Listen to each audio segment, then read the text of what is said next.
إن الحمد لله نحمده ونستعينه ونستغفره ونعوذ بالله من شرور أنفسنا ومن سيئات أعمالنا. من يهده الله فلا مضل له ومن يضلل فلا هادي له، وأشهد أن لا إله إلا الله وحده لا شريك له، وأشهد أن محمدا عبده ورسوله.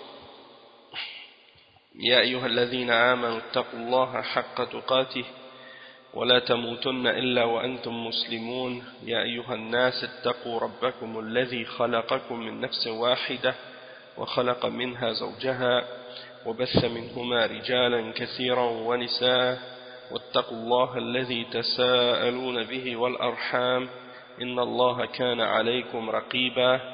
يا أيها الذين آمنوا اتقوا الله وقولوا قولا سديدا يصلح لكم أعمالكم ويغفر لكم ذنوبكم، ومن يطع الله ورسوله فقد فاز فوزا عظيما. أما بعد، إن خير الكلام كلام الله، وخير الهدي هدي محمد صلى الله عليه وسلم، وإن شر الأمور محدثاتها، وكل محدثة بدعة، وكل بدعة ضلالة، وكل ضلالة في النار. أما بعد. Naam, donc on commence, Inch'Allah, aujourd'hui le cours numéro 17 dans l'explication de Kashf al-Shubuhat, et c'est le dernier cours aujourd'hui dans l'explication de ce livre. Et on est en train d'expliquer maintenant la dernière shubha qui a été mentionnée par Cheikh Mohammed bin Abdul Wahhab, qui est al-Shubhat al-Thaniyat Ashara, c'est-à-dire la 12e shubha. Et c'est la suivante. Le Cheikh il dit وَلَهُمْ شُبْهَةٌ أُخْرَى وهي قصة إبراهيم لما ألقي في النار اعترض له جبريل في الهواء فقال له ألك حاجة؟ فقال إبراهيم أما إليك فلا. قالوا فلو كانت الاستغاثة بجبريل شركا لم يعرضها على جبريل، فالجواب أن هذا من جنس الشبهة الأولى، فإن جبريل عرض عليه أن ينفعه بأمر يقدر عليه، فإنه كما قال تعالى فيه شديد القوى، فلو أذن الله له أن يأخذ نار إبراهيم وما حولها من الأرض والجبال ويلقيها في المشرق أو المغرب لفعل، ولو أمره أن يضع إبراهيم عليه السلام في مكان بعيد عنهم لفعل، ولو أمره أن يرفعه إلى السماء لفعل. وهذا كرجل غني له مال كثير يرى رجلا محتاجا فيعرض عليه أن يقرضه أو أن يهبه شيئا يقضي به حاجته، فيأبى ذلك الرجل المحتاج أن يأخذ ويصبر إلى أن يأتيه الله برزق لا منة فيه لأحد، فأين هذا من استغاثة العبادة والشرك لو كانوا يفقهون. Donc on va commencer par expliquer cette partie. Le Cheikh Mohammed bin Abdul Wahhab rahimahullah, il mentionne comme étant la dernière shubha l'exemple suivant. Il dit c'est l'histoire d'Ibrahim lorsqu'il a été lancé dans le feu, et on rapporte que Jibril est venu pendant qu'il était dans les airs, parce que Jibril a été lancé dans le feu par une catapulte, et donc pendant qu'il était dans les airs et qu'il avait été projeté dans le feu, on rapporte que Jibril est venu s'adresser à lui dans les airs, et on lui a demandé est-ce que tu voudrais quelque chose, est-ce que tu as besoin de quelque chose? Et Ibrahim a répondu si c'est de toi, non. C'est-à-dire si c'est un besoin, si j'aurais un besoin, c'est pas de toi, j'ai pas besoin de toi, on peut dire. Et donc les gens qui adorent les tombes et qui adorent les morts et qui appellent au secours les saints lorsqu'ils ont des problèmes, ils rapportent cette histoire-là comme exemple, et ils disent si c'était pas permis ou si c'était shirk de faire l'appel au secours lorsqu'on a un besoin, eh bien Jibril ne serait pas venu pour s'offrir en aide à Ibrahim alayhi salam à ce moment-là. Et avant de lire la réponse du Cheikh Mohammed ibn Abdul Wahhab à ce sujet, j'aimerais seulement mentionner un ou deux points très rapidement. Premièrement, cette histoire, c'est pas un hadith, hein, ça c'est de un, et c'est rapporté dans Al-Bidaya wa Al-Nihaya de Ibn Kathir à propos d'Ibrahim alayhi salam. Et donc, c'est pas un hadith, on peut pas se baser sur ça comme étant une référence dans l'Aqidah. Deuxièmement, c'est pas Ibrahim qui a demandé quoi que ce soit à Jibril, mais c'est Jibril qui est venu lui-même demander à Ibrahim s'il voulait quelque chose, s'il avait besoin de quelque chose. Donc, c'est cette histoire, il n'a pas aucune preuve ou élément de preuve pour supporter le shirk ou pour supporter le fait de demander de l'aide dans des moments de détresse à autre que Allah.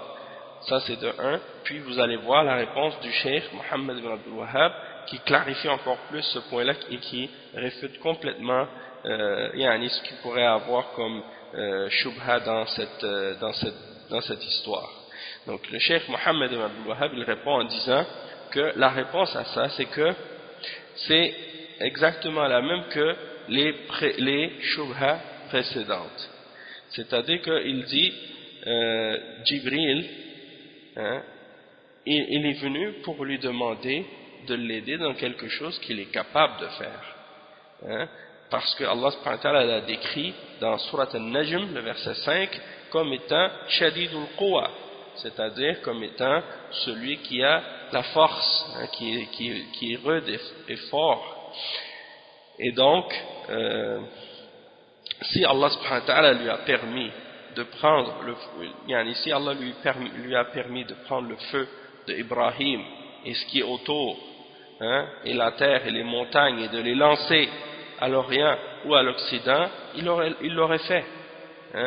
Et si Allah lui avait ordonné de prendre Jibril alayhi salam et de l'amener à un endroit très loin de l'endroit où il était, eh bien Jibril l'aurait fait.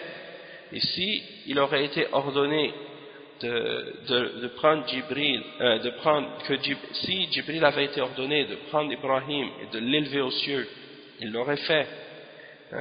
Et donc, c'est pas quelque chose que Ibrahim, si Ibrahim aurait, disons, accepté ou dit oui, j'accepte son aide, ça n'aurait pas été quelque chose qui aurait été difficile ou impossible à Jibril, puisque c'est quelque chose qu'il est capable de faire. C'est pas comme si tu demandais à quelqu'un qui est absent quelque chose que seul Allah peut faire, et que la personne en question à qui tu demandes n'est pas là, ou absente ou morte, ou bien que c'est quelque chose que tu lui demandes que la personne ne peut pas faire parce que c'est en dehors des limites de sa capacité.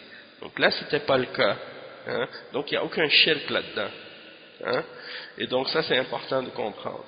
Et il donne l'exemple en comparant ça avec le cas d'un homme qui est riche et qui a beaucoup d'argent, et il voit un homme qui est en besoin, qui est pauvre, et il vient voir cet homme, l'homme riche vient voir cet homme et il lui dit est-ce que tu veux que je te prête de l'argent ou que je te donne quelque chose pour que tu puisses satisfaire un besoin quelconque.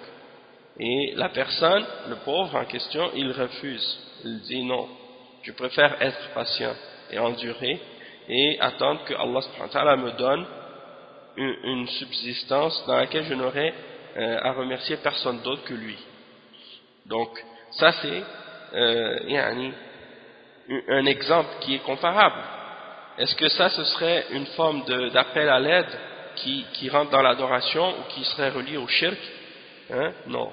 Et donc ça, le cheikh il dit après, il dit law kanu yafqahun, si seulement il comprenait.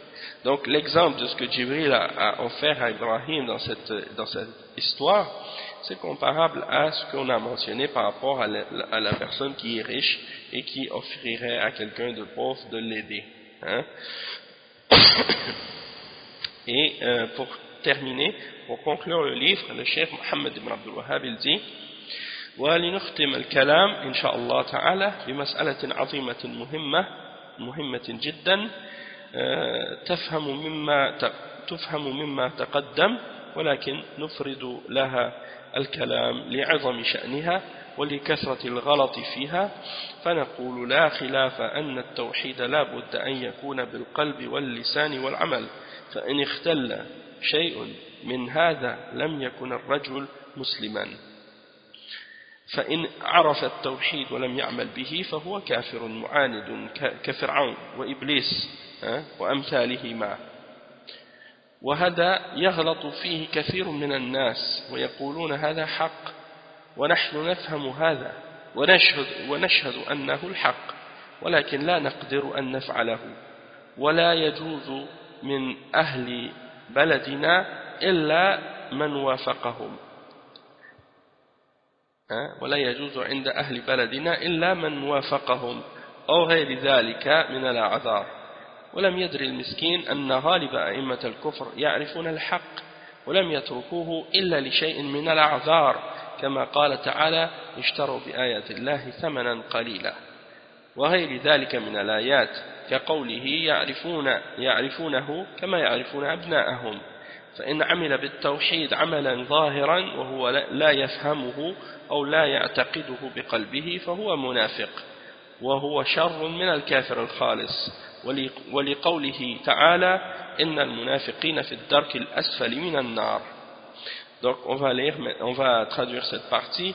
Le cheikh, il explique ici, le cheikh Mohammed ibn Abdul Wahhab, il dit on va conclure la parole, qu'est-ce qu'on a expliqué dans ce livre, Inch'Allah, en mentionnant une question qui est très très importante et qu'on peut comprendre par rapport à ce qu'on a dit précédemment, mais on a décidé d'en parler de façon plus spécifique à cause de la grandeur de son importance et à cause de des nombreuses erreurs qui sont faites à propos de cette question-là en particulier.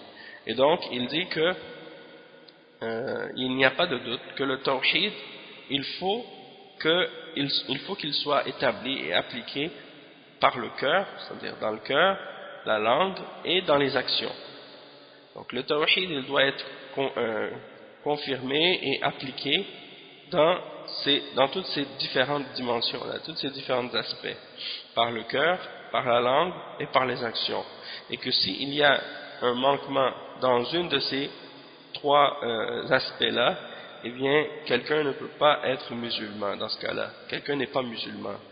Donc, si par exemple, il n'applique pas le tawhid dans son cœur, c'est-à-dire il n'y croit pas dans son cœur, il n'est pas musulman, même s'il le dit avec sa langue et il l'applique avec ses actions. Et si c'est par exemple la personne qui prétend l'avoir dans son cœur mais qu'elle le contredit par ses actions et par sa langue, eh bien on va dire la même chose aussi, que cette personne-là n'est pas musulmane. Bon, le cheikh il explique d'une autre explication, il donne des clarifications à ce sujet-là et il donne des exemples. Il dit donc que si la personne a connu le tawhid mais elle ne l'applique pas, alors cette personne-là est un mécréant, cette personne-là est un kafir, quelqu'un qui est qui s'oppose au tawhid comme Pharaon et comme Iblis. C'est-à-dire que Pharaon et Iblis, tous les deux, ils connaissaient le tawhid, ils connaissaient la foi, ils connaissaient la vérité, mais avec connaissance et avec science, ils ont refusé de se soumettre à l'ordre d'Allah. Pharaon, Allah subhanahu wa ta'ala mentionne dans le Coran à son sujet qu'il reniait les signes d'Allah alors qu'il savait clairement que c'était la vérité. Et il y croyait avec certitude dans son cœur. Mais par arrogance et par fierté, il refusait de l'appliquer. La même chose pour Iblis.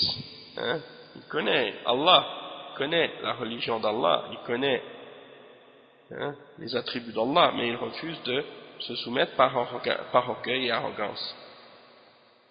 Le cheikh il dit وَهَذَا يَغْلَطُ فِيهِ كَثِيرٌ مِنَ النَّاسِ. Beaucoup de gens font des erreurs à ce sujet-là. Ils disent oui, ça c'est vrai, qu'est-ce que tu dis c'est vrai, mais nous on comprend ça, et on témoigne que c'est la vérité, mais on n'est pas capable de l'appliquer, on n'est pas capable de le faire, parce que les gens de notre pays ils n'acceptent que ceux qui sont d'accord avec eux. Hein, les gens de notre pays n'acceptent que ceux qui sont d'accord avec eux. Si on n'est pas d'accord avec eux, ils ne vont pas nous accepter. Hein, ou d'autres exemples de ce genre. Et justement, par rapport à cet exemple-là, ça me rappelle un frère qui m'avait expliqué que dans un pays de l'Afrique de l'Ouest, il y a un homme qui avait étudié à l'université islamique de Médine, qui avait fait même son doctorat à Médine. Et qu'est-ce qui est arrivé, c'est que lorsqu'il a terminé ses études, hein, il a fini son doctorat, il est retourné dans son pays d'origine. Et c'est quelqu'un qui était avec les gens qui montrent qu'ils sont sur la sunna, qui sont sur le tawhid et ainsi de suite. Sauf que cette personne, elle fait partie, sa famille, son père fait partie de la tariqa tijaniya. Hein, et donc il est parmi ceux qui sont à la tête de cette tariqa dans son pays. Donc quand il est retourné dans son pays, au lieu de venir établir la sunna et le tawhid, d'enseigner aux gens l'islam, lui qu'est-ce qu'il a fait? Il a repris la place de son père à la tête de cette tariqa. Et il a commencé à prêcher les mêmes croyances que les Tijaniyya. Malgré que c'est quelqu'un qui a un doctorat de l'université islamique, une université qui enseigne la aqida des salaf, qui enseigne le tawhid et qui enseigne le rejet de la bid'a et l'application de la sunna et ainsi de suite. Donc des frères qui étaient là-bas, d'autres docteurs aussi, qui ont été gradués de l'université de Médine, sont allés le voir. Ils lui ont parlé, ils lui ont dit qu'est-ce que tu fais? T'es une personne, t'as un doctorat, t'as étudié le ilm, la sunna, le tawhid et tout ça, et maintenant tu continues dans les croyances et les pratiques de bid'a et de shirk qui sont appliquées dans la tariqa tijaniyya, et tu te mets à la tête de cette tariqa. Donc il a donné comme excuse que j'ai pas le choix parce que c'est dans la famille, et puis en même temps il a dit que si lui il se mettait pas à cette place là, quelqu'un d'autre allait le faire, et que soi-disant ça allait être pire, en tout cas des excuses comme ça. Et donc c'est pour dire que comme le cheikh il le dit, ça c'est des genres d'excuses qu'on entend de la part de certaines personnes parfois, pour ne pas, du fait qu'ils ne veulent pas appliquer la sunna ou appeler les gens au tawhid. Ils se basent sur l'idée ou le fait que ils ont peur de perdre leur statut ou de perdre leur réputation dans leur pays, parce que les gens de leur pays ils ne connaissent que ça, ou ainsi de suite. Ensuite de ça, le cheikh Mohammed ibn Abdul Wahhab il dit, et ce pauvre, cette personne, ce pauvre, il ne sait pas que la plupart des imams, c'est-à-dire des chefs de la mécréance, des têtes de la mécréance, ils connaissent la vérité. C'est-à-dire qu'ils ne sont pas mécréants parce qu'ils sont ignorants. Et ça, c'est une idée que beaucoup de gens ont à notre époque. Ils s'imaginent que tout le monde qui rejette la vérité, il le rejette uniquement parce qu'il est ignorant, parce qu'il n'a pas de connaissance. Et c'est pas du tout le cas d'habitude en général, comme le cheikh dit, la plupart, anna ghaliba a'immat al-kufr ya'rifuna al-haqq wa lam yatrukuhu illa li shay'in min al-a'zar. C'est-à-dire la plupart des têtes du kufr, ils connaissent la vérité. Ils l'ont pas renié parce qu'ils l'ignorent, ils l'ont renié parce qu'ils la connaissent, et ils ne l'abandonnent que parce qu'ils ont une excuse quelconque pour pouvoir l'abandonner. Sauf que c'est des excuses, des prétextes, c'est pas des excuses valables. Et le cheikh il mentionne des exemples de ça dans le Coran qui prouvent ça, comme par exemple le verset 9 dans Surat Tawbah, dans lequel Allah subhanahu wa ta'ala a dit yashtaruna bi ayatillahi thamanan qalila. Donc ils vendent les signes d'Allah pour un petit prix, pour un vil prix. Ainsi que beaucoup d'autres versets qui mentionnent ce genre de choses. Et aussi le verset, ils connaissent la vérité comme ils connaissent leur propre fils. Ils le reconnaissent comme ils reconnaissent leur propre fils. Donc c'est pour dire que les gens ont parfois la connaissance de la vérité, mais c'est juste qu'ils ne veulent pas l'appliquer ou ils ne veulent pas le suivre, malgré qu'ils ont la connaissance. Ensuite, le cheikh il dit, donc si quelqu'un applique le tawhid en apparence, mais qu'il ne le comprend pas, ou qu'il n'y croit pas réellement dans son cœur, alors dans ce cas-là, c'est un munafiq. C'est un munafiq. C'est quelqu'un qui est hypocrite. Et l'hypocrite, il est pire que le pur mécréant. L'hypocrite, c'est-à-dire le mécréant qui cache sa mécréance, qui montre qu'il est musulman ou qu'il est croyant ou qu'il est sur le tawhid, mais qui dans son cœur n'y croit pas, ou ne comprend pas, eh bien il est pire que le pur mécréant, celui qui est déclaré. Et c'est pour ça que Allah subhanahu wa ta'ala dit au sujet des munafiqoun qu'ils sont dans le plus bas niveau de l'enfer. Innal munafiqina fi ad-darki al-asfali min an-nar. Donc ils sont en dessous, même en dessous des mécréants déclarés.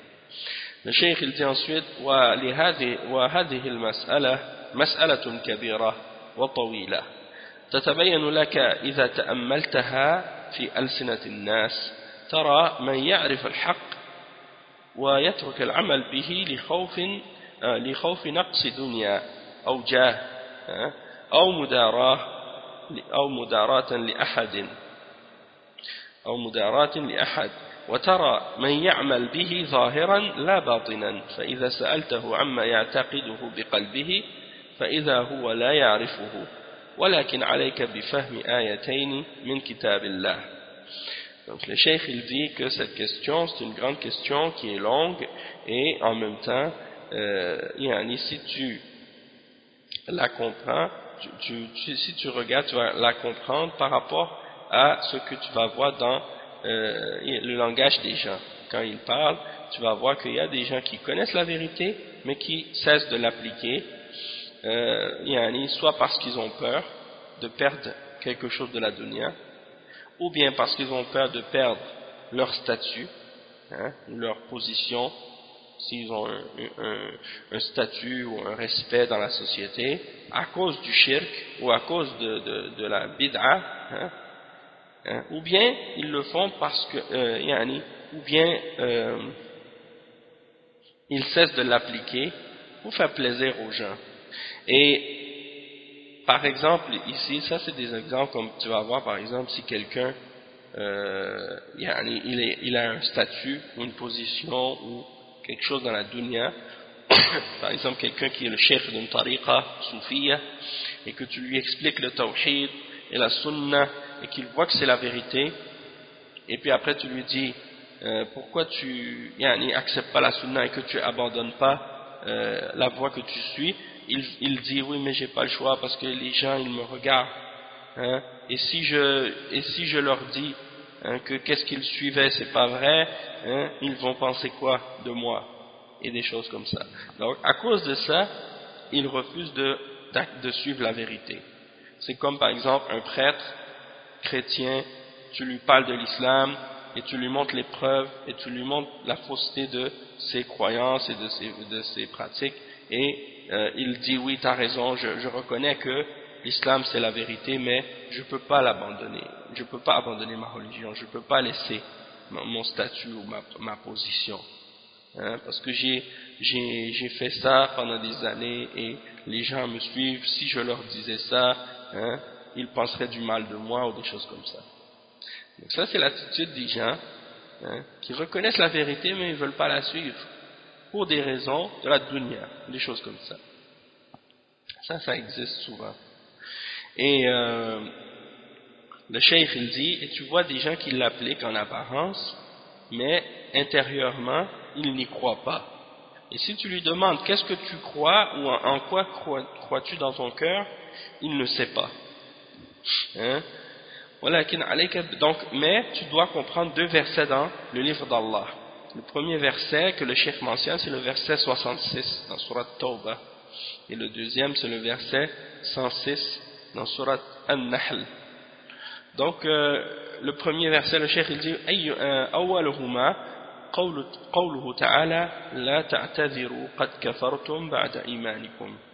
فإذا تحققت أن بعض الصحابة الذين غزوا الروم مع رسول الله صلى الله عليه وسلم كفروا بسبب كلمة قالوها على وجه المزح واللعب، تبين لك أن الذي يتكلم بالكفر أو يعمل به خوفا من نقص مال أو جاه أو مداراة لأحد أعظم ممن يتكلم بكلمة يمزح بها. والآية الثانية قوله تعالى من كفر بالله من بعد إيمانه إلا من أكره وقلبه مطمئن بالإيمان. فلم يعذر الله من هؤلاء إلا من أكره مع كون قلبه مطمئنا بالإيمان. أما غير هذا فقد كفر بعد إيمانه سواء فعله خوفا أو مداراة أو مشحة بوطنه أو أهله أو عشيرته أو ماله أو فعله على وجه المزح أو لغير ذلك من الأغراض إلا المكره.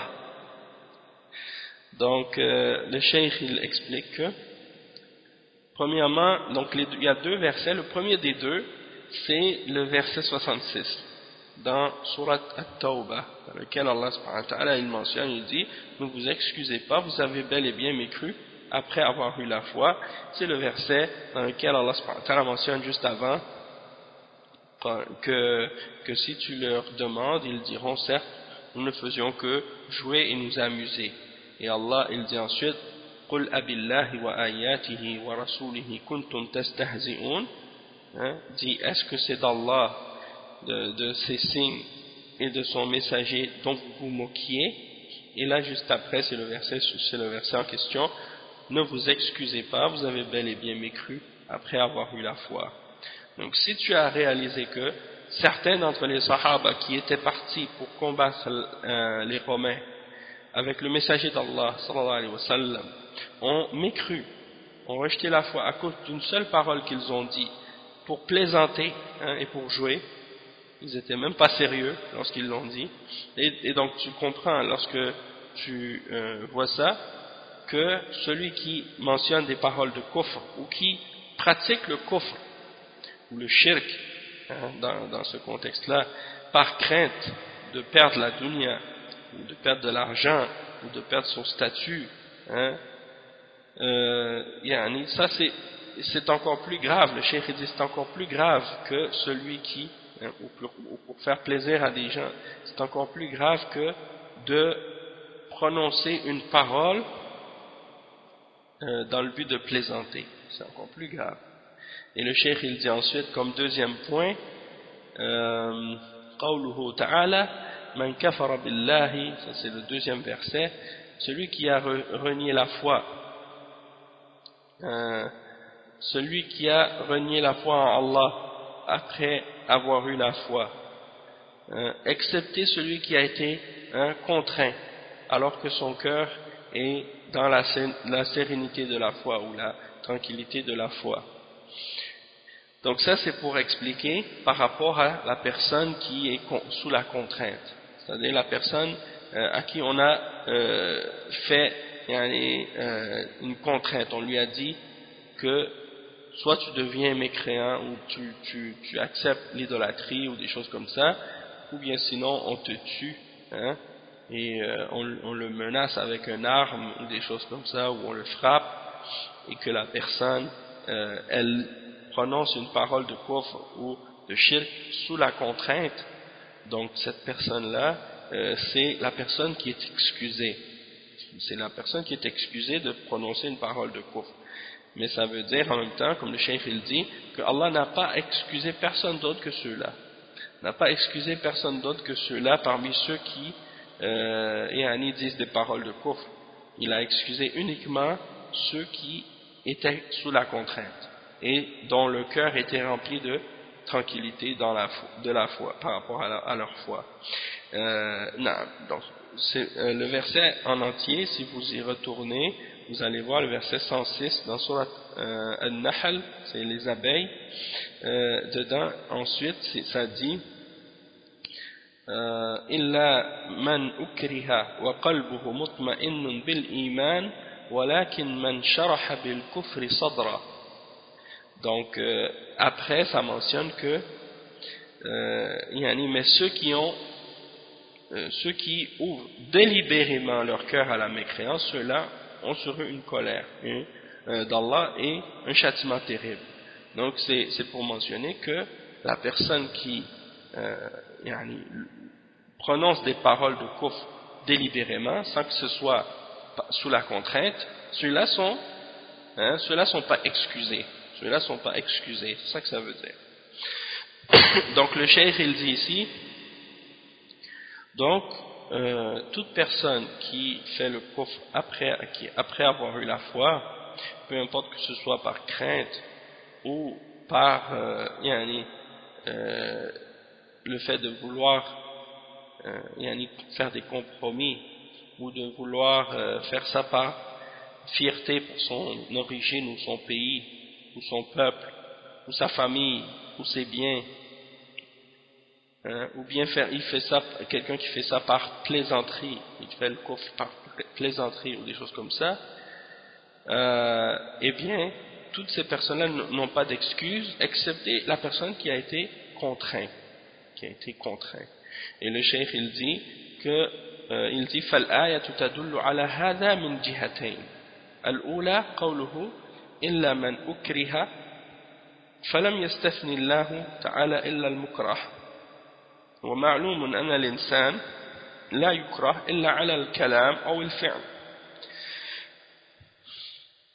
أما عقيدة القلب فلا يكره عليها أحد. Donc il dit que dans le verset il y a deux choses, il y a deux points pour établir ça ou pour prouver ça. Premièrement, lorsque Allah dit illa man ukriha, donc Allah il a uniquement mis comme exception la personne qui a été contrainte. Et le cheikh il dit que, et on sait très bien que quelqu'un ne peut être contraint que à dire une parole ou à faire une action. Mais personne ne peut être contraint dans sa croyance de son cœur. C'est-à-dire, personne ne peut te forcer à croire ou à ne pas croire dans ton cœur. Donc, la contrainte, ça concerne uniquement la parole et l'action. C'est-à-dire qu'on peut on peut seulement te forcer à faire quelque chose ou à dire quelque chose qui est contraire à la foi. Mais en ce qui concerne la croyance du cœur, personne n'a de pouvoir de contrôler qu'est-ce qui est dans ton cœur et de te forcer à changer ta croyance dans ton cœur. Donc ça, si quelqu'un accepte la mécréance dans son cœur et il prétend par la suite qu'il a été forcé, eh bien là, on va savoir que la personne, elle ment, parce que personne n'a de pouvoir sur son cœur. Personne ne peut le forcer à changer la croyance de son cœur. Mais on peut changer, mais elle peut dire une parole de kufr ou faire une action qui est kufr si on lui a fait des menaces ou qu'on l'a contraint. Et dans ce cas-là, tant qu'il a la foi du cœur, il sera excusé. C'est ça qui est important de comprendre. Et le deuxième point que le cheikh mentionne, il dit وَالثَّانِيَةُ قَوْلُهُ تَعَالَى, et c'est le verset qui est juste après, juste après ce verset-là dans Surat Al-Nahl, le verset 107. Allah subhanahu wa ta'ala il dit après ذَلِكَ بِأَنَّهُ مُسْتَحَبُّ الْحَيَاةَ الدُّنْيَا عَلَى الْآخِرَةِ. Allah subhanahu wa ta'ala il dit, et ceci parce qu'ils ont préféré la vie d'ici-bas à l'au-delà. Donc le cheikh il dit فَصَرَّحَ أَنَّ هَذَا الْكُفْرِ وَالْعَذَابِ لم يكن بسبب الاعتقاد أو الجهل أو البغض للدين أو محبة الكفر، وإنما سببه أن له في ذلك حظا من حظوظ الدنيا فآثره على الدين، والله سبحانه وتعالى أعلم. وصلى الله وسلم على نبينا محمد وصلى الله على نبينا محمد وعلى آله وصحبه وسلم. Donc le cheikh il termine en disant que Allah a clarifié donc dans le verset 107 que la mécréance et le châtiment que ces gens-là vont avoir, ce n'était pas à cause de leur croyance du cœur, ou à cause de leur ignorance, ou à cause du fait qu'ils ont détesté la religion, ou parce qu'ils ont aimé le kufr. Mais la cause de ça, c'est uniquement parce qu'ils ont préféré quelque chose de la dunya à la religion d'Allah.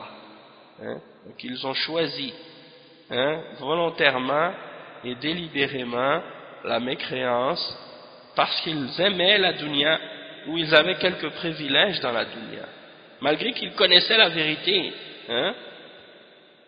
Mais ce n'est pas suffisant de connaître la vérité si on ne l'applique pas, si on ne le respecte pas. Donc ça vient clore le texte de Kashf al-Shubuhat. Maintenant on va lire ensemble l'explication du Cheikh Abdul Aziz ibn Baz. Et si on a du temps, on lira même juste la partie de Kashf al-Shubuhat, l'explication de Cheikh Al-Fawzan sur certains points aussi pour terminer. Le Cheikh il dit Bismillahir Rahmanir Rahim, Allahumma salli wa sallim ala Rasulillah. يقول المؤلف رحمه الله الشيخ الإمام محمد بن عبد الوهاب بن سليمان بن علي التميمي الحنبلي المولود سنة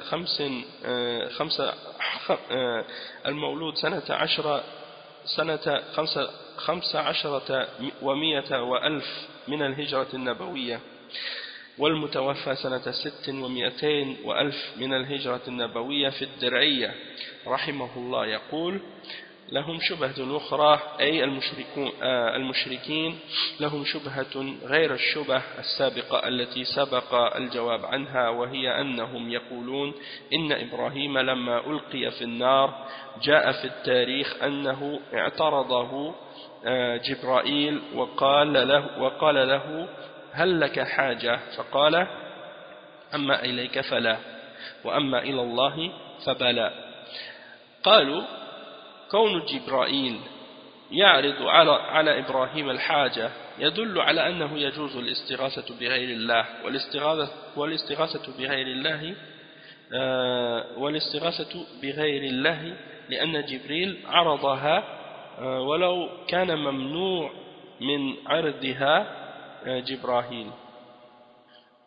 أي نعم، لأن جبريل عرضها ولو كان ممنوع ما عرضها جبرائيل. فيقال لهؤلاء هذا من أعظم الجهل، جبرائيل ملك عظيم أعطاه الله من القوة ما أعطاه، فهو عرض عليه أن يمده وأن يسعفه بشيء يقدر عليه جبرائيل، فأجاب إبراهيم بأنه ليس له حاجة إليه، وإنما الحاجة إلى الله سبحانه وتعالى. فجبرائيل لو أمره الله أن يأخذ إبراهيم إلى جهة السماء أو إلى مكان بعيد أو يطفئ النار استطاع ذلك، لأنه هو القوي الأمين عليه الصلاة والسلام. يقول الله في شدته، يعني جبرائيل علمه شديد القوى ذو مرة فاستوى.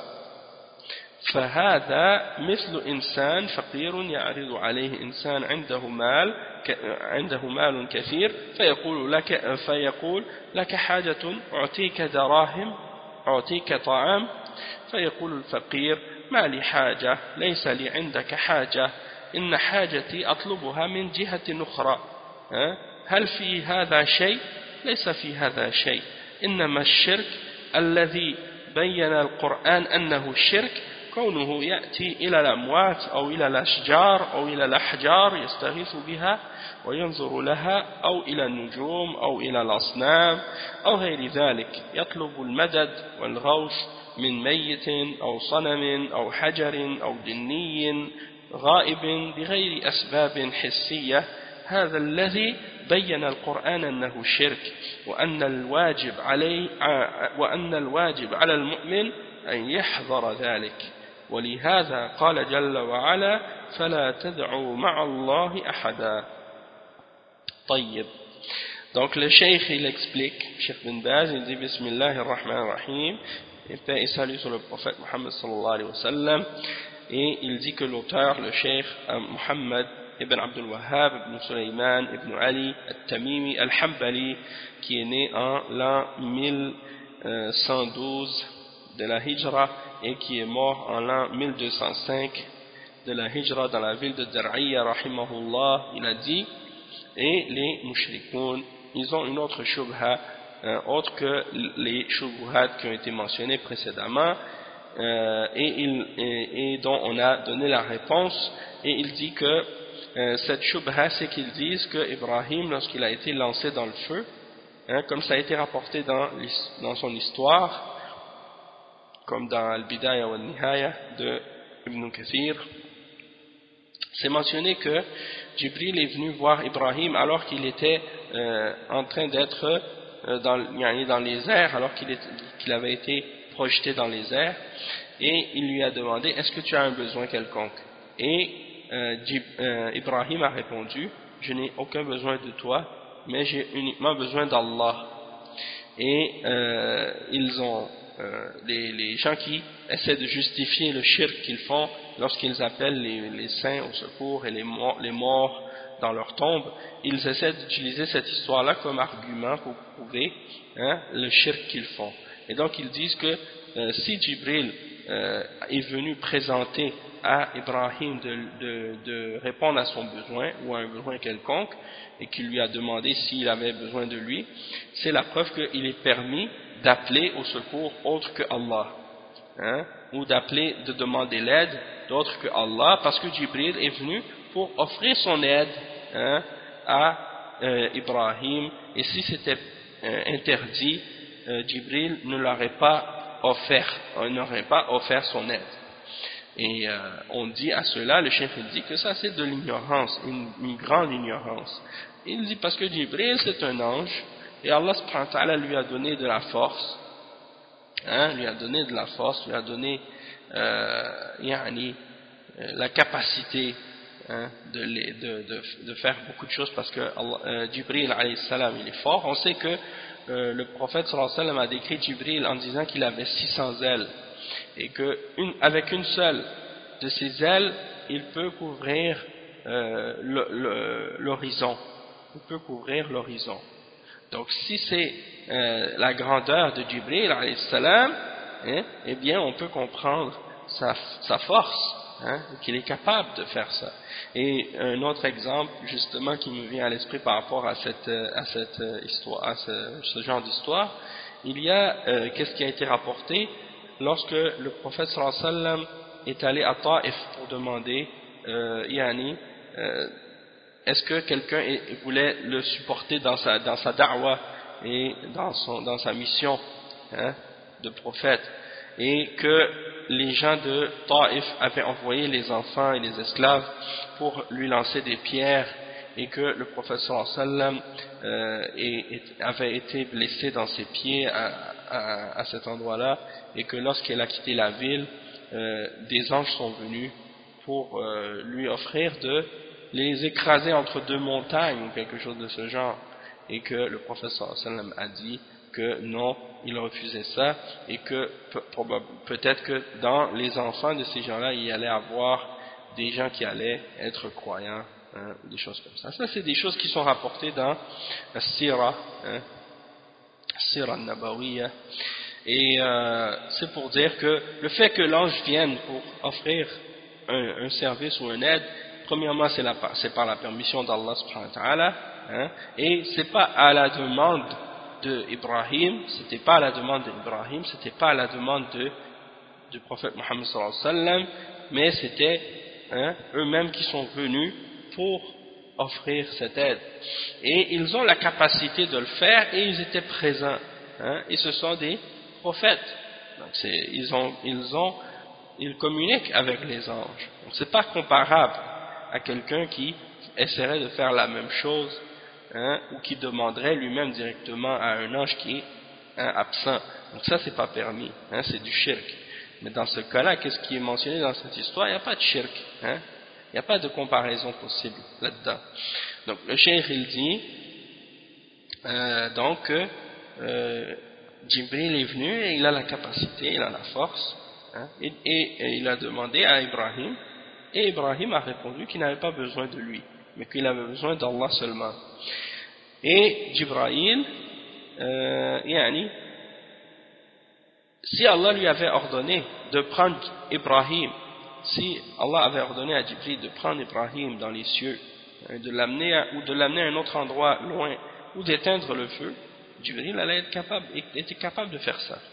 Allah l'a décrit comme étant celui qui est fort, il le mentionne dans Surat An-Najm, versets 5 et 6, en disant qu'il est fort, il détient la force et qu'il est dur. Donc, c'est pas quelque chose qui est difficile pour Jibril alayhi salam. Et ça, c'est la même chose qu'un homme qui est pauvre, et qu'il y a un homme qui a de l'argent qui passe près de lui et qui lui offre de l'aider, ou qui lui offre de lui donner de l'argent ou de la nourriture. Et le pauvre lui répond en disant non, je n'ai pas besoin, je ne veux rien de ta part, j'ai pas besoin de ton aide. Mon besoin, je le demanderai d'ailleurs. Est-ce qu'il y a quelque chose de shirk dans ça? Non, il n'y a aucun mal.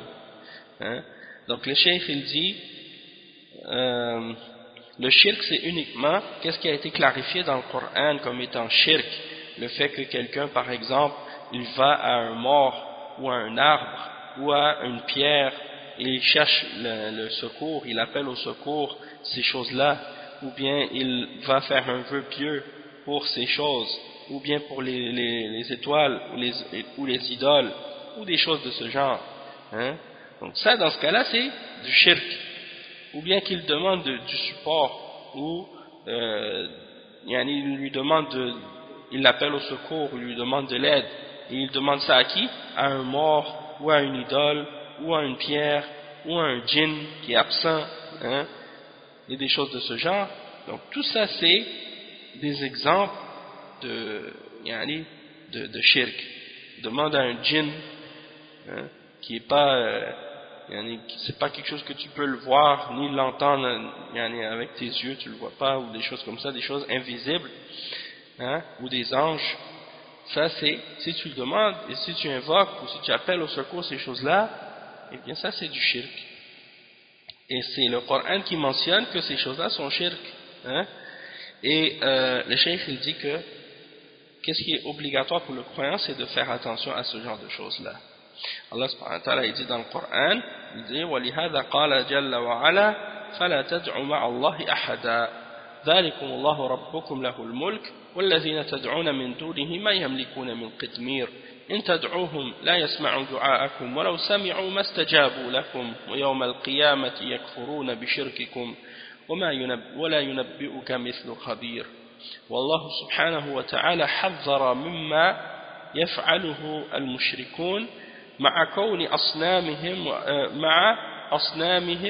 وأوثانهم وأخبر أن الأصنام والأوثان لا تملك شيئا وأن الملك لله جل وعلا وحده وهو المتصرف في الكون.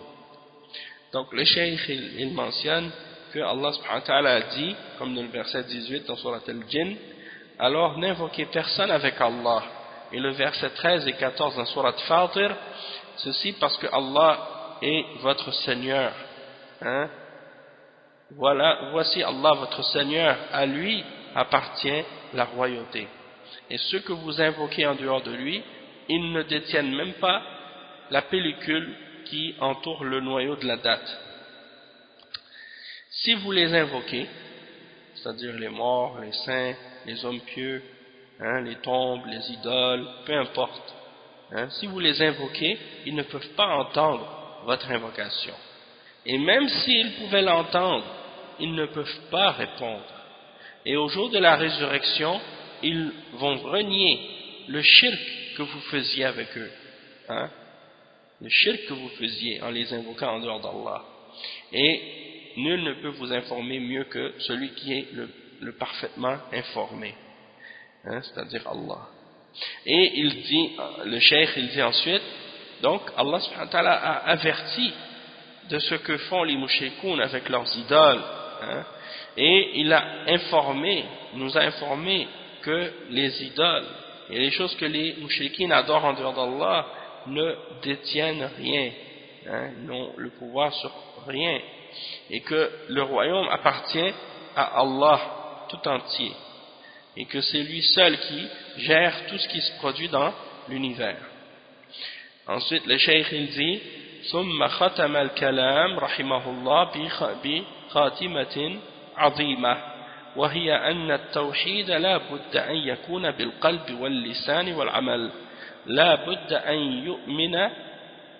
يؤمن بالله وأنه يستحق العبادة ولا بد أن يتيقن بهذا وأن يعمل بهذا ويخص الله بالعبادة فلو أشرك بالله وقال أنا مؤمن بالتوحيد الحق وأن الله مستحق للعبادة ولكن ما أود أن أخالف جماعتي أنا أفعل مثل ما يفعل جماعتي فلا أحب أن أخالفهم أنا أعبد معهم القبور وأعبد معهم الأصنام وأسبح معهم لغير الله وإن كنت أعلم أن هذا باطل ولكن مجاملة لجماعتي وعدم المخالفة لجماعتي كما فعل كفار قريش وغيرهم ممن يعرف الحق كما قال تعالى قد نعلم إنه ليحزنك الذي يقولون فإنهم لا يكذبونك ولكن الظالمين بآيات الله يجحدون. أي نعم. قد نعلم إنه ليحزنك الذي يقولون فإن يعني j'aime beaucoup ce verset قد نعلم إنه ليحزنك الذي يقولون فإنهم لا يكذبونك ولكن الظالمين بآيات الله يجحدون. وقال في بني إسرائيل الكافرين وجحدوا بها واستيقنتها أنفسهم ظلما وعلوا. وقال في حق فرعون لقد علمت ما أنزل هؤلاء إلا رب السماوات والأرض بصائر ولكنه الجحد والتكبر. Donc le cheikh il termine, il dit on termine avec une conclusion, une très grande conclusion, très importante, et c'est que le tawhid, il faut qu'il soit appliqué par le cœur, par la langue et par les actions. Et il faut que le croyant, il faut donc il faut absolument croire en Allah et croire que Allah est le seul qui mérite l'adoration. Et il faut être certain de ça. Et il faut appliquer ça et il faut purifier notre adoration pour Allah. Donc si quelqu'un par exemple faisait le shirk avec Allah et qu'il disait par la suite moi je crois au tawhid et je crois que le tawhid est la vérité et je crois que Allah c'est lui qui mérite l'adoration mais je ne veux pas contredire ce que font les gens de chez moi ou mon groupe et je veux pas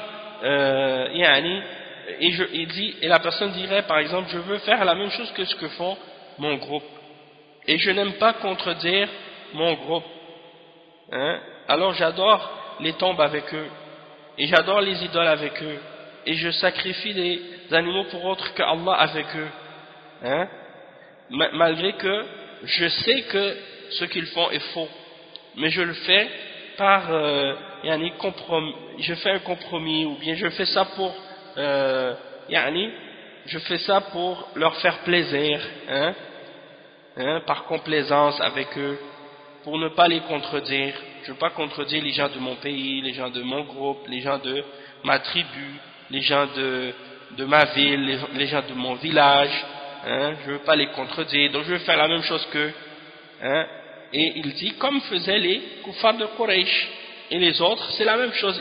Mais parmi ceux qui connaissaient la vérité, ils connaissent la vérité, mais ils ne veulent pas contredire les gens de leur pays, de leur ville, de leur tribu, de leur famille, ainsi de suite. Il y a beaucoup de gens comme ça.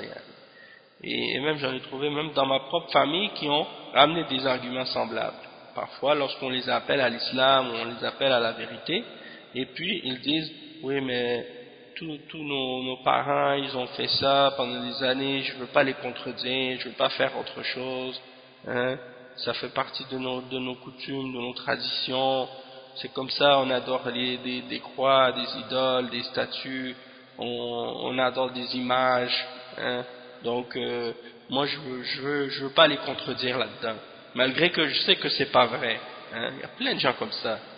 Hein, même parmi les gens dans les pays musulmans qui font partie de gens qui viennent des villages ou des villes où les gens adorent les tombes et les saints et ils prient des morts, eh bien il y en a parmi les jeunes parfois ou des gens qui sont dans la famille de ces gens-là qui sont éduqués à l'occidental et donc à cause de ça ils ont comme un sens disons plus de critique, hein, par rapport à ce genre de choses.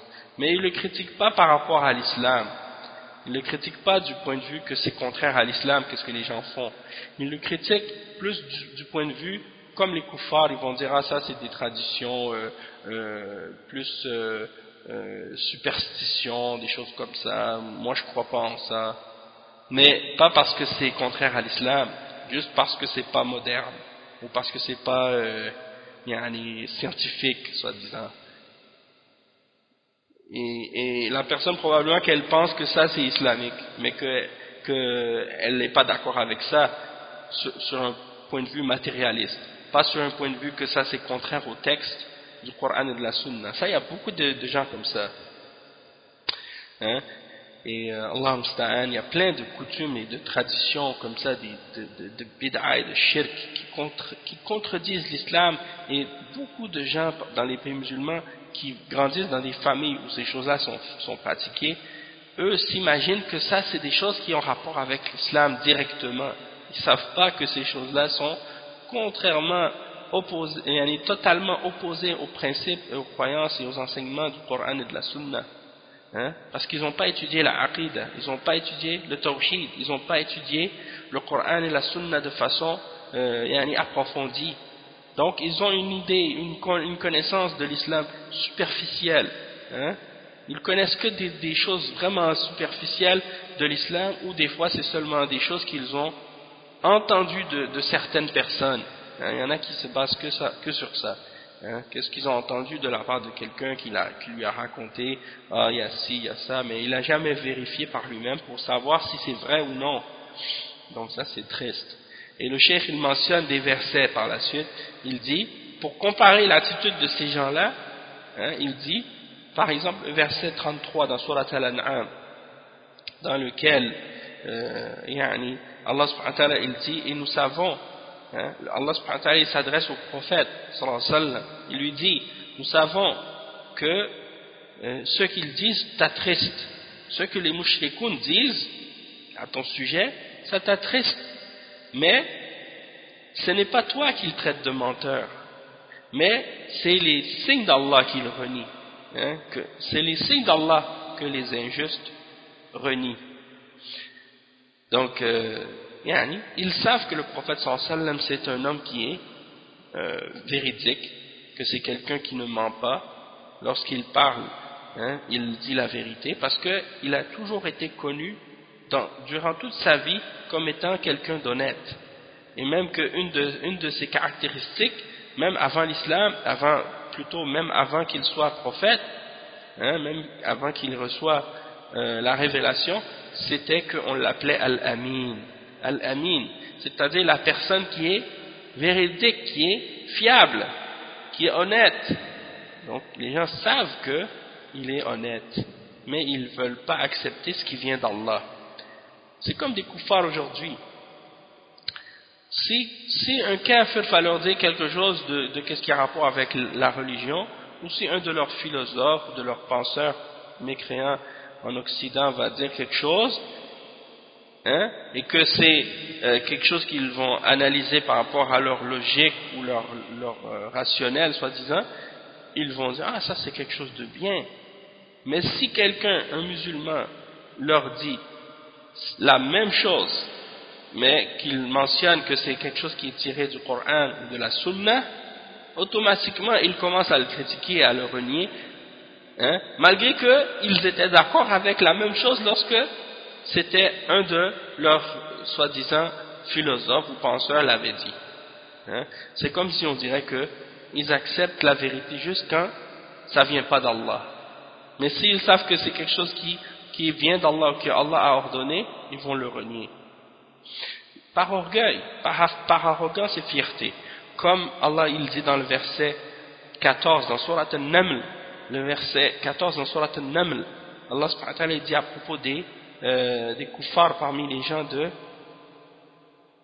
Attends, il dit وَقَالَ فِي بَنِي إِسْرَائِيل, il a dit à propos de Bani Israël وَجَحَدُوا بِهَا وَاسْتَيْقَنَتْهَا أَنفُسُهُمْ ظُلْمًا وَعُلُوًّا. Donc ils y ont cru, hein, ils y ont cru avec certitude, mais ils l'ont renié par arrogance, hein, par fierté, par injustice et arrogance et fierté. C'est une erreur ici. C'est pas, j'avais dit An-Nahl, mais c'est pas An-Nahl, c'est ça. Donc l'erreur c'est de moi, c'est pas du livre, c'est de moi parce que j'ai dit le verset 14 dans Surat An-Nahl et c'est pas An-Nahl, c'est An-Naml. Donc c'est la fourmi, la sourate de la fourmi, An-Naml. Donc c'est moi qui a fait l'erreur. Je m'excuse.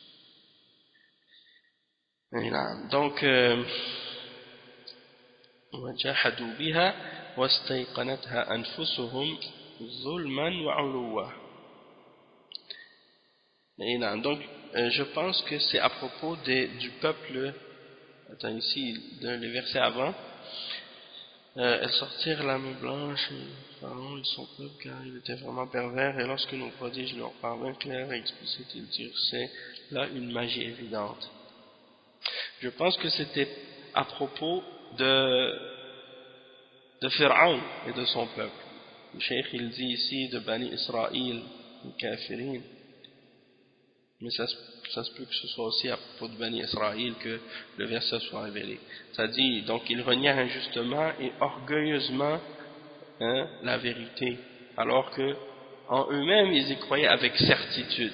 Et ça c'est pour montrer que, hein, ils croyaient, hein, en eux-mêmes, ils avaient la foi que c'était la vérité, ils y croyaient avec certitude, mais par fierté, par arrogance, par injustice, ils refusaient de l'admettre.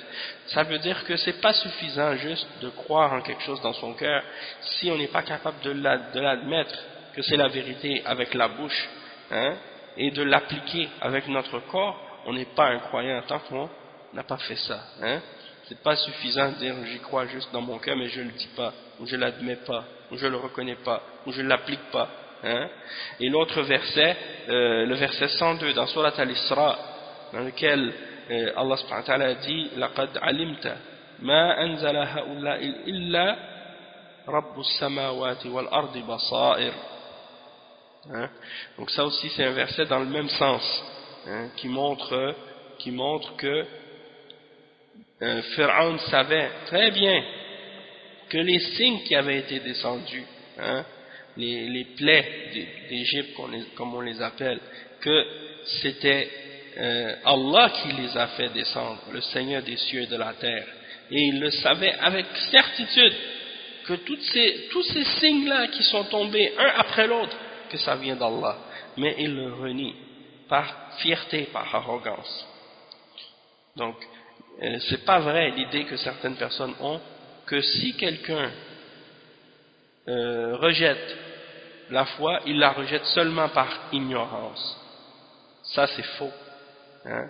C'est comme il y a des gens qui pensent que les kuffars, les chrétiens, les juifs, les kuffars en Occident ou ailleurs, que s'ils n'acceptent pas l'islam c'est seulement parce qu'ils sont ignorants.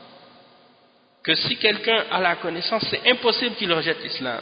S'il connaît l'islam vraiment, c'est impossible qu'il le rejette. Ça c'est pas vrai. C'est pas vrai que c'est impossible qu'il rejette l'islam s'il a la connaissance de l'islam.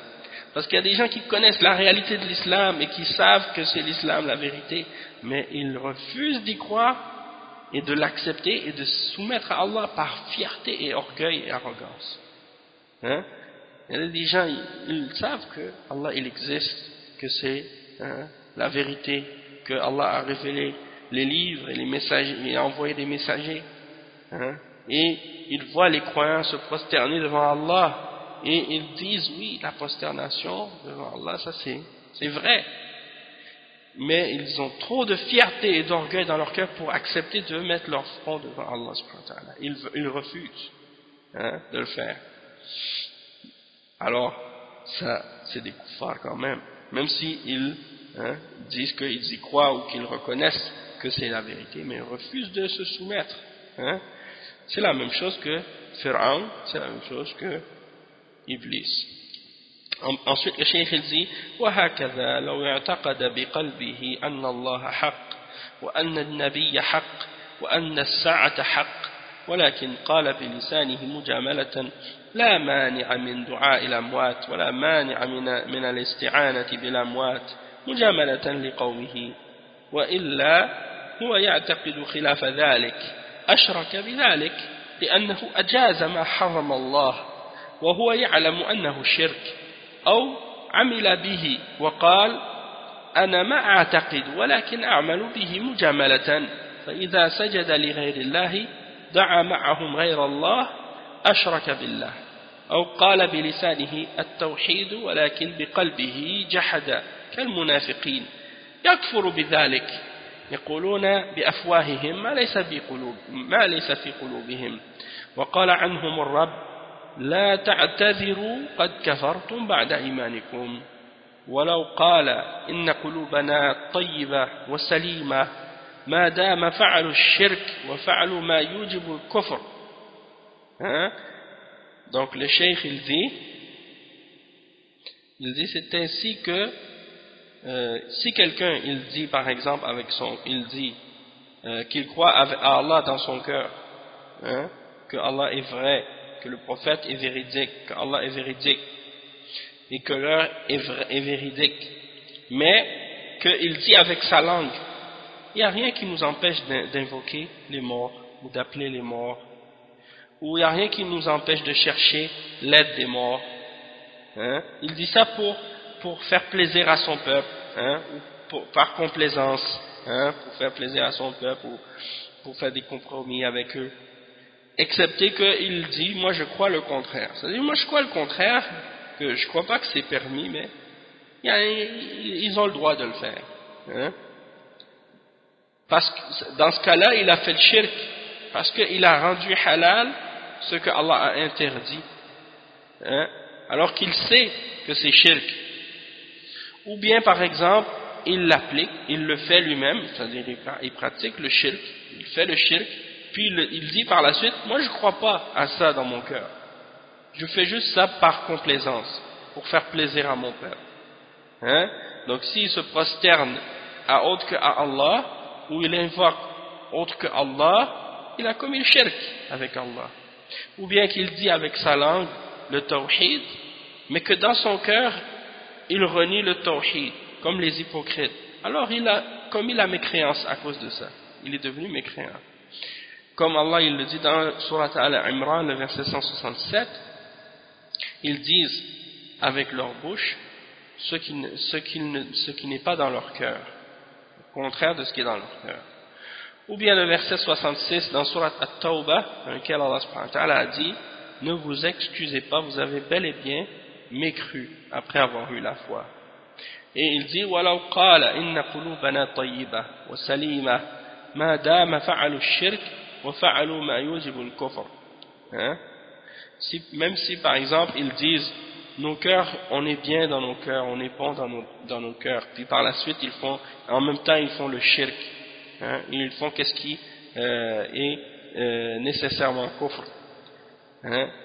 Ça, le fait de dire nos cœurs, on est bien dans nos cœurs, notre cœur est pur, notre cœur est propre, ça suffit pas. Et il y a plein de gens comme ça qui agissent de cette façon-là aujourd'hui. Et la plupart même des kuffars agissent comme ça. En voulant dire que tu peux être la pire des rapaces au monde, et faire les plus grands crimes et les plus grands péchés au monde, et depuis que tu dis aux gens mais mon cœur il est pur, hein, et ça y est, ça veut dire qu'on doit te pardonner, on doit t'excuser tout ce que tu fais de contradiction à la vérité, hein. Pourtant si quelqu'un parfois il se préserve de faire ce qui est mauvais et il s'écarte de ce qui est mauvais, puis qu'il par faiblesse il tombe dans un péché, un moment, les gens tout de suite ils disent ah ça c'est un hypocrite, regardez, il pratique la religion mais il fait un péché. Les gens sont tout de suite en train de le condamner comme si pour dire ah lui il pratique la religion mais son cœur est corrompu. Tandis que la personne qui fait tout le mal, qui fait toute la corruption, tout le désordre, tout le mal, et qui dit du kufr et du shirk avec sa bouche, qui fait tous les péchés, hein, et qui vit comme un shaitan sur la terre, puis qui dit aux gens, mais mon cœur il est bon, et qui le voit en train, peut-être qu'il va donner un euro ou $1 à un pauvre dans la rue, ah regardez, il a du bien quand même, il est bon. À cause de ça, à cause d'une bonne action, ils oublient tout le kufr et le shirk et le mal qu'il a. Tandis qu'un croyant qui pratique sa religion, mais qui tombe dans une faiblesse, qui fait un péché, même des fois c'est un petit péché, hein, ils font comme si il n'a jamais rien fait de bien ou que c'était le pire des hypocrites. Parce que les gens aujourd'hui, ils aiment pas, il y a beaucoup de gens parmi les kuffars et les mouchriquins aujourd'hui, et les athées et autres, hein, qui combattent la religion et qui essaient de trouver n'importe quel exemple qu'ils peuvent trouver pour discréditer la religion en critiquant les croyants, même si ce sont des croyants sincères parfois qui font beaucoup d'efforts dans leurs croyances et dans leurs pratiques, mais qui parfois, par faiblesse, parce que il n'y a personne qui est parfait, qui tombe dans un péché ou quelque chose comme ça, eux ils essaient d'utiliser ces exemples-là comme exemple pour critiquer. Et ils pensent que c'est ça le nifaq. Ils pensent que le nifaq c'est ça, c'est que tu sois un pratiquant, que tu fais un péché. Alors que le nifaq c'est pas ça. Le nifaq c'est, au contraire, quelqu'un qui prétend qu'il croit avec sa bouche, hein, qui prétend être croyant, mais qui rejette la croyance, qui rejette la religion dans son cœur, hein, qui pratique la religion, mais qui rejette la foi dans son cœur, qui n'y croit pas, et qui rend halal ce qui est haram, ou qui aime les ennemis d'Allah, hein, plein d'exemples comme ça. Il y a plein d'exemples de qu'est-ce qui sont des actions qui montrent que la personne elle fait des choses qui sont kufr et shirk, puis qui par la suite prétend être croyant. Mais celui qui fait des péchés, qui dit qu'il est croyant, ça n'a rien à voir avec le nifaq, ou à la limite c'est une forme de nifaq dans les actions, nifaq amali, et pas un nifaq qalbi, hein. Et nifaq al-amali, il n'y a personne qui en est préservé. Le nifaq dans les actions, hein, les péchés que quelqu'un fait qui sont en contradiction avec la foi, ça, il n'y a personne qui est exempté de faire ce genre de péché-là, et même que c'est rapporté, hein, les ulama ils disent même que les sahaba ils craignaient tous d'avoir cette catégorie de nifaq en eux-mêmes, et que même certains ont dit parmi les salafs, celui qui se sent en sécurité de cette forme de nifaq-là, c'est lui le munafiq. Celui qui se sent en sécurité de cette forme-là de nifaq dans les actions, c'est lui le munafiq. Subhanallah. Donc ça, il faut bien comprendre cette question-là, parce que sinon, des fois, on mélange entre les choses. Et pour conclure ici, le cheikh il dit فالحاصل لابد من التوحيد بالقلب واللسان والعمل. فإذا وحد بقلبه بزعمه ولكن أشرك بالقول أو بالفعل لم ينفعه، أو وحد بالقلب واللسان ولكن أشرك بالفعل كالسجود لغير الله والذبح لغير الله، أو وحد الله بالفعل وبالقول ولكن أشرك بالله في القول فدعا مع الله غيره واستغاث بغير الله، كله باب واحد. فلا بد من التوحيد بالقلب واللسان والعمل، والله وفق الله الجميع. نعم لا بد من التوحيد بالقلب والlisan والعمل. Donc le cheikh il dit, donc pour résumer tout ce qu'on a dit, il faut absolument qu'on applique le tawhid dans notre cœur, par la langue et par nos actions. Si on a uniquement appliqué le tawhid par notre cœur, hein, d'après ce qu'on prétend, mais qu'en même temps on fait le shirk avec la parole ou par nos actions, alors ça ne sera d'aucun bienfait. C'est-à-dire ça va servir à rien. Parce que tu ne peux pas dire j'ai le tawhid dans mon cœur, tu prétends, et après dans tes paroles et tes actions tu fais le shirk. Ça c'est contradictoire, c'est pas possible. Donc ça servira à rien. Ou bien si par exemple quelqu'un il applique le tawhid par le cœur et la langue, puis il fait le shirk dans ses actions. Comme par exemple il va se prosterner devant autre que Allah, ou bien il va sacrifier un animal pour autre que Allah. C'est la même chose. Hein? Il n'a pas appliqué réellement le tawhid. Ou bien quelqu'un qui applique le tawhid dans ses actions et dans sa parole, mais que dans son cœur, hein, il fait le shirk. Ou bien il fait un shirk dans la parole, il invoque autre que Allah, ou il cherche il appelle au secours autre que Allah. Tout ça c'est la même chose. Donc il ne faut pas appliquer le tawhid juste par un des trois, mais il faut appliquer le tawhid dans les trois ensemble, le cœur, la langue et les actions, les trois réunis. Sinon ton tawhid il n'est pas appliqué, il est nul, il n'est pas valable. Waffaq Allahu al-jami'. Donc le cheikh il termine par cette explication là, et donc ça vient conclure le livre de Kashf al-Shubuhat et l'explication de ce livre par le cheikh Abdul Aziz ibn Baz, qui est une très belle explication, un très bon résumé, et qui mentionne les points les plus importants à clarifier dans la compréhension, pour avoir une bonne compréhension de qu'est-ce que le cheikh Mohammed ibn Abdul Wahhab a voulu expliquer dans ce livre-là. Et il y a donc tout ce qui a été nécessaire d'expliquer. Je pense que ça a été clarifié à ce sujet. On va donc s'arrêter ici par rapport à ce livre. On l'a conclu aujourd'hui. Donc alhamdulillah, on remercie Allah subhanahu wa ta'ala qui nous a permis de terminer ce livre ensemble et de profiter de la science qui est dedans, et on demande à Allah subhanahu wa ta'ala de faire en sorte que on soit parmi ceux qui le comprennent et qui l'appliquent, hein, et qui invitent à la vérité par rapport à la science qu'ils ont compris de ce livre. Et pour expliquer aussi en même temps que la semaine prochaine, Inch'Allah, on va commencer un nouveau livre, et que ce livre-là, ce sera le sharh ce sera l'explication d'un livre qui s'appelle Risalatul Hamawiyya, Hamawiyya al-Kubra. C'est Al-Fatwa al-Hamawiyya de Cheikh al-Islam ibn Taymiyyah, et c'est un livre qui parle des noms et des attributs d'Allah subhanahu wa ta'ala, et on va le lire avec le sharh également de Cheikh Abdul Aziz ibn Baz.